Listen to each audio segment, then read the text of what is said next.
Hi, Dan Sullivan here, and I'm here with Peter Diamandis, and we're going to take a little bit of a different focus on exponential wisdom today, and we're going to talk about a particular mindset that I think it's necessary for technology to be a growing pleasure and satisfaction in your life.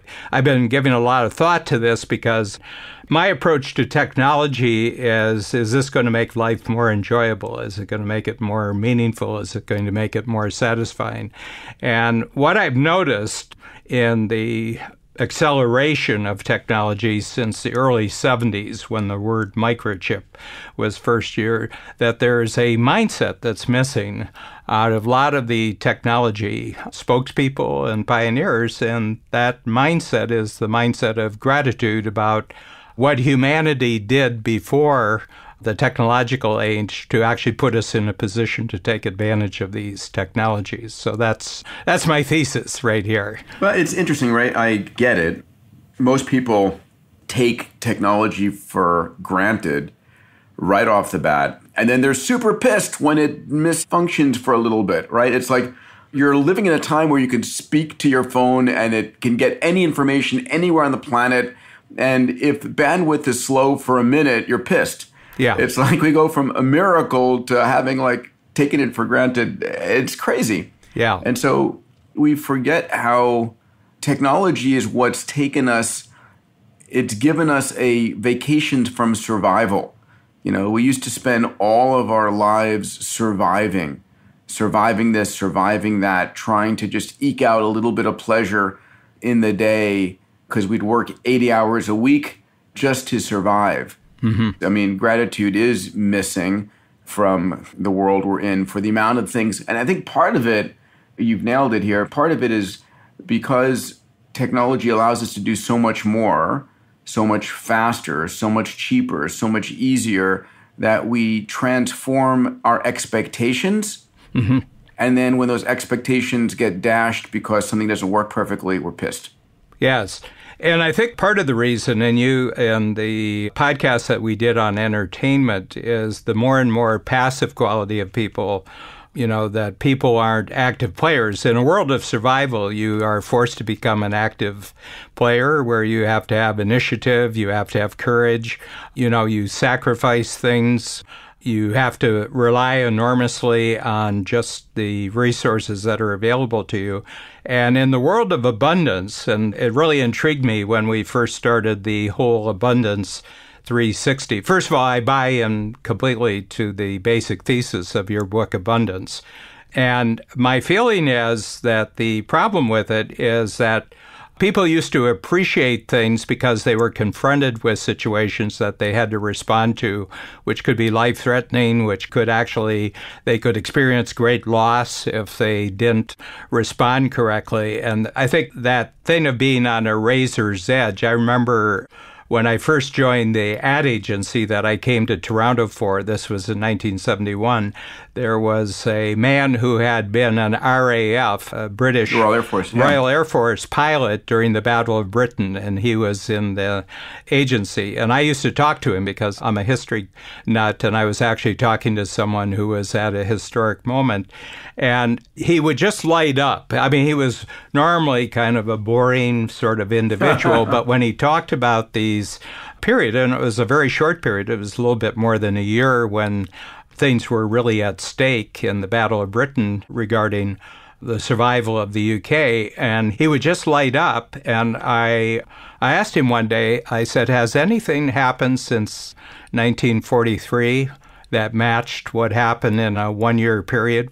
Yeah, well, it was actually 1940 to 1941. I said, has anything actually met? He says, no. He said, I've never had the camaraderie. I never had the excitement. I never had the sense of dread that I had back then. So what my thesis is here is that in a world where pretty much everything is continually provided for you that's low cost, it's very, very fast, it's very, very easy, and more is coming down the road, and you don't have to do anything to actually earn this or deserve it.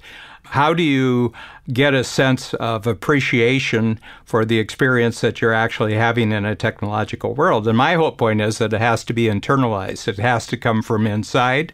The meaning is not going to be given to you from the outside. So that's my basic thesis here. So there has to be an internal ability to actually appreciate the great things that are being created for you and to just sit there and how lucky you are and how fortunate you are to have these things. And I see that missing more and more in the technological society. So we're grateful for amazing people in our lives. Are we grateful for amazing technology in our lives?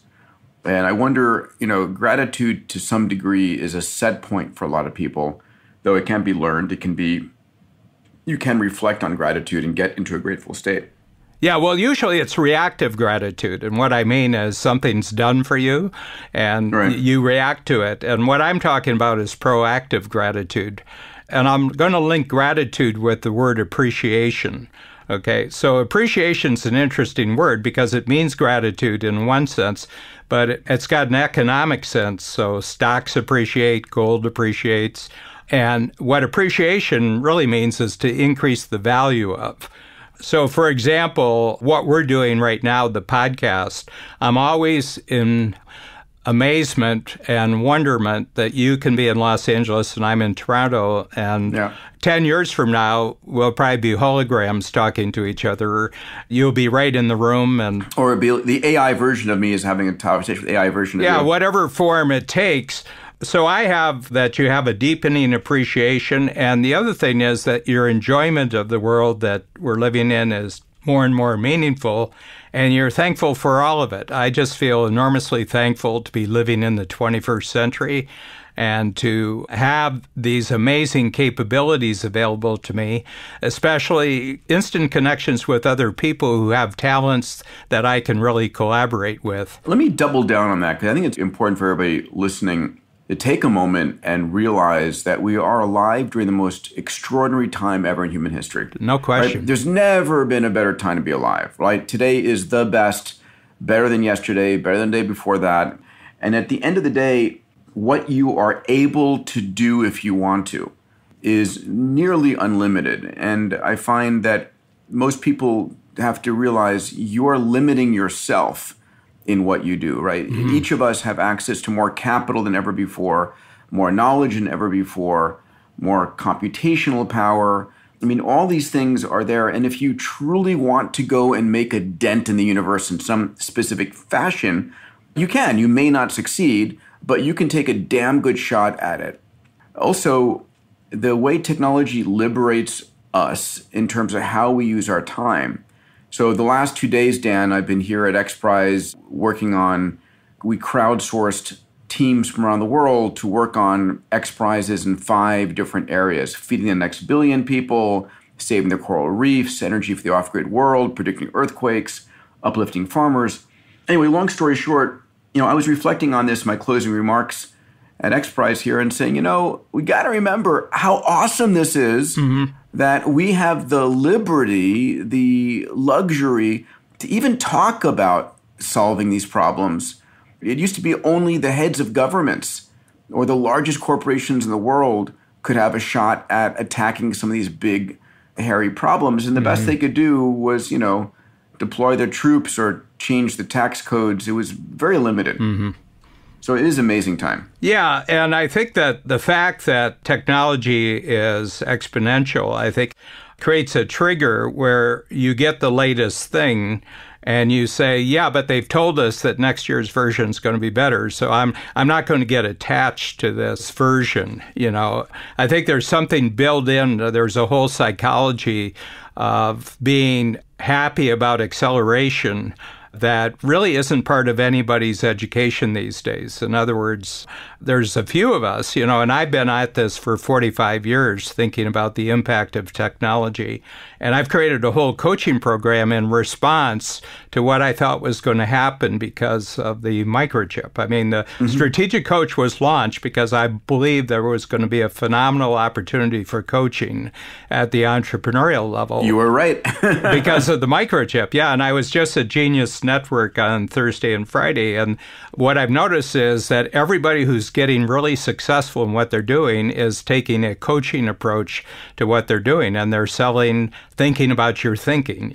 More and more, I think the number one product to sell on the planet is thinking about your thinking. People have this massive technology, but they don't know how to think about the technology. Every time I do a podcast with you, you name 5 or 6 things that people don't know how to think about. The way I think about this is that you have to imagine that the world is going to become automagical, which means that it's going to automatically respond to your desires and your needs in a seemingly magical fashion. Things will happen not because you have asked them to happen, but because the algorithms have observed that those are the things you most likely are going to want to have happen, and they're going to learn from you. They're going to track you. They're going to watch you. They're going to read physiological signals coming off of you. They're going to look at what people in your ecosystem, similar executives, what they have wanted to happen with them, and those people who you mirror and are similar to. Ultimately, we're going to twin ourselves. They're going to be digital versions of us where an AI might be running a simulation of what is likely to be your next question, desire. And so the world will become automatic and magical in a fascinating way.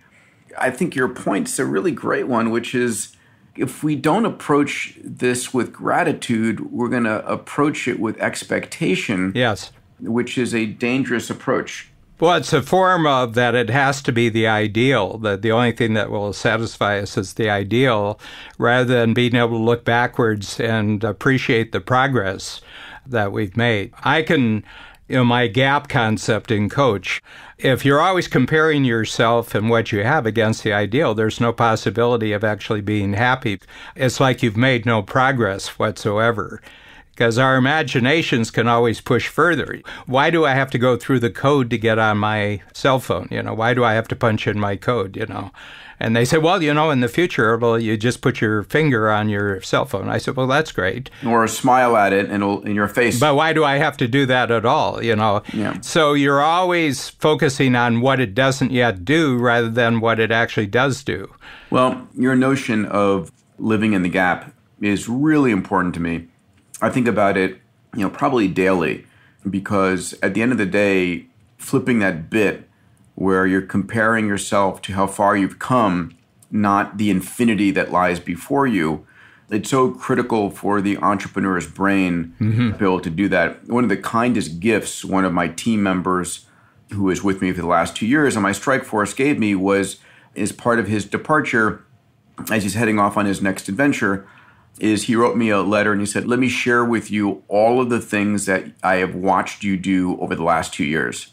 And it was this listing of the accomplishments, which I don't reflect on, but he took the time to reflect on for me. And it's like, oh my God, it's incredible how much has happened in the last 2 years. Yeah. And it was just, I was so blown away by that gift he gave me. So honestly, that's a great learning I had. Well, that's a great example of self-generated gratitude. Yeah. On his part. And then you were grateful for his insights because he gave you an outside viewpoint on what you've accomplished. And you probably couldn't have reflected on those things yourself because you were too close to them and you didn't see the significance of them. I'll give you a little test example. Please. We have great technology around us, and in the company, we're constantly upgrading our technological systems, our communication systems, especially through video and the podcast format. But Babs and I, when we first got together and we moved in together, she had a clock radio, a Sony clock radio from 1979 that she bought. It was this little plastic thing, it was sort of tan colored. And all it does is wake you up at the right time in the morning. It's got crappy reception and everything else. And that was true when we moved in together in 1983, and it's true in 2018. We still have this clock radio. And it was in a danger point for about 10 years that it was going to get replaced with another clock radio. One that does everything. It turns the coffee on in the morning, make sure that the shower water is the right temperature. And I said, no, I just want it to do that one thing. And it's now venerable. This little piece now, if we ever move, we won't, but if we ever move, we would take the clock radio and plug it in. And I have such an appreciation for this one little piece of technology, which is close to 40 years old, that just does what it wants to do. Now, the rest of my life, we replace things as soon as a new version comes along, but I have this appreciation for something from 40 years ago that still just does the thing that it was supposed to do. It's interesting. I just saw this company that takes an old iPhone and it puts it in a frame and it plugs it in for power and it becomes a clock on your wall, right? I mean, just notice you have all this massive computational power and you just want to do one thing well. Yeah. And my feeling is that, another thing that's available in our world is to hold on to things from the past. We know more about the past now than we ever have in human history. So I just had a couple sort of mindsets that I think reinforce gratitude. And one of them is to realize that we're kind of standing on the shoulders of giants. People say, well, technology, we just started the technology age. And I said, well, the original great technology that people developed was language, and then we developed writing, and then we developed printing, and now we have a digital. But that's a vast, vast foundation, that infrastructure that's been created and tested through trial and error over thousands of years. So what I always do, and I was talking to Marissa before we went on, and I said, when I fly to Los Angeles, so it's a 2,500 miles or so that I fly, and it's delayed by 45 minutes, and you can hear the complaints 45 minutes, and then we're on the runway a little bit too long. But, 6 hours later, we're 2,500 miles away. And I said, it's 1918. Yeah. How long did it take me to get from Toronto to Los Angeles? And I keep using this time reference backwards. And my feeling, that's part of appreciation, is where we've come from and who contributed to our getting here. And the other one that you pointed out was the fact that we are like monarchy and we have 2,000 helpers. In other words, if you were a king a century ago, you had 2,000 people who actually did the things that technology allows you to do every day. It's amazing. We have a slave force. Massive. Yeah. They're helpers. I call them helpers. Yeah. We have 2,000 helpers. By the way, next time an airplane is delayed, it would be so amazing if the captain got on and said, ladies and gentlemen, I want to remind you that 100 years ago, the journey we're about to do would have taken us 6 months and would have probably resulted in about 5% of you dying. But today, I want to just let you know we're going to be 45 minutes late, just to put in perspective. Wouldn't that be great? That'd be a real gift on the part of the pilot to do that. We're going to try to catch up. They always say we're going to try to catch up. Let's put this in perspective. Yeah, you don't know this, but I'm going to fly dangerously for part of the next hour to get there. And my feeling is that this is one of those shifts in going from scarcity to abundance. We have to realize that appreciation and gratitude has to be generated from the inside. It's not going to be given to us. Yeah, it's a shift from expectation to appreciation and gratitude. Yeah. My feeling is that gratitude is one of those mindsets that it's a mutually exclusive mindset. And the reason is you can't be grateful and angry. You can't be grateful and resentful. You can't be grateful and disappointed. Gratitude, the building of gratitude. If you talk about one of the key skills of going deeper and deeper into the world of exponential technology, I think gratitude has to be there. I was thinking of Zuckerberg when he was in front of Congress, and if he had taken like 15 minutes, says, gentlemen, I just want to remind you what has happened as a result of our technology over the last 15 years, and went down for about 5 or 10 minutes of what human beings are capable of doing now because of Facebook, and what things were like 50 years ago and what things are now. And he says, so we're going to talk about some problems we're having, but I just want to tell you some of the solutions that have been created through this technology. I think he would have come across as a cultural hero, but he missed the opportunity of doing that. That is so amazing. And the reason is because he doesn't strike me as being really grateful for what's happened. Yes, perhaps. Or I think the problem is so much of us live in expectation of the future. Yeah. And trying to create it, and why isn't it here yet? And we're technologists, by definition, to a large degree, live in the gap because they have a vision of what is going to be, and they're working so hard to create it, and they're trying to get there, that I think it really is important to share this message. I keep on thinking about, we started Abundance 360 now 7 years ago on this 25-year journey, and it is amazing how much has happened in the last 7 years. Right, of what it was like. I just remember just showing the drones that we showed early on and what was possible, how far those have come, or whatever it might be. And then part of what I love about the 25-year concept you shared with me that we've adopted for A360 is it makes it very definable, and it's not in the gap for infinity, but I can sure get a sense of what it's going to be like 18 years from now. And just watching that journey and watching the arc of our experience in our lives is amazing. Yeah, and the enormous impact that Abundance 360 is having, and the expansion of, was basically a breakfast conversation that we had 7 years ago, and we kind of said, hey, yeah, let's turn this into, you've got a great book and you're going around the world, let's have a community that forms around this. And let's have like a yearly cycle where it just gets better every year, and we can look back and appreciate the enormous progress. I mean, I get the sense from your whole A360 team, who've been there right from the beginning, that they're enormously appreciative and grateful for the journey we've been on. But I just think that if accelerating technology makes people unhappier and unhappier, it seems to be missing the point. Yeah, well, people are missing the point. I just think about this, Abundance 360, we capped out at 360 CEOs in Beverly Hills. And then, I teach about digitizing and demonetizing and democratizing. And the beautiful thing, we couldn't do this 7 years ago, but we were able this past year to basically create a digital version of Abundance 360 that's 10 times cheaper and available to everyone around the world all the time. And it allows me to connect with all of the Abundance digital entrepreneurs on a daily, regular basis and try and touch their lives.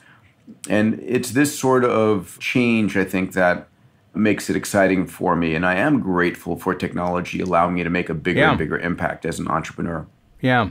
Yeah. So anyway, I'm just more and more telling people, look, new things are always becoming. Everything that you have on a technological basis is probably going to be exponentially improved. 3 years from now, you're going to be amazed at the progress, but be thankful for the progress that's happened so far. Your ability to appreciate future technology is dependent on your ability to appreciate what's already happened. Yeah, agreed. Next time we get together, Dan, I'd love to take a moment to talk about something I've been reflecting on recently, which is the fact that the rate of change is actually accelerating, that there is an acceleration of the acceleration due to a bunch of factors, and the future is much faster than people think. So if you're up for that, I'd love to share and kick that around with you a little bit. I'd love to. And, I'm 74, and I've been more excited what's happened to myself personally and our team and all the great collaborations I have. I'm just enormously appreciative at this age. And a lot of the 74-year-olds I grew up with are dead. I stopped going to reunions because I thought one day, I said, well, if I haven't seen them for a long time, why is that? I remember on the 20th high school reunion, I went and I came back and they said, well, how was it? And I said, well, none of them showed up. A bunch of old people showed up. All right, pal. All right. You have a fantastic day. We'll talk to you soon. Thank you, Peter. Bye, Dan.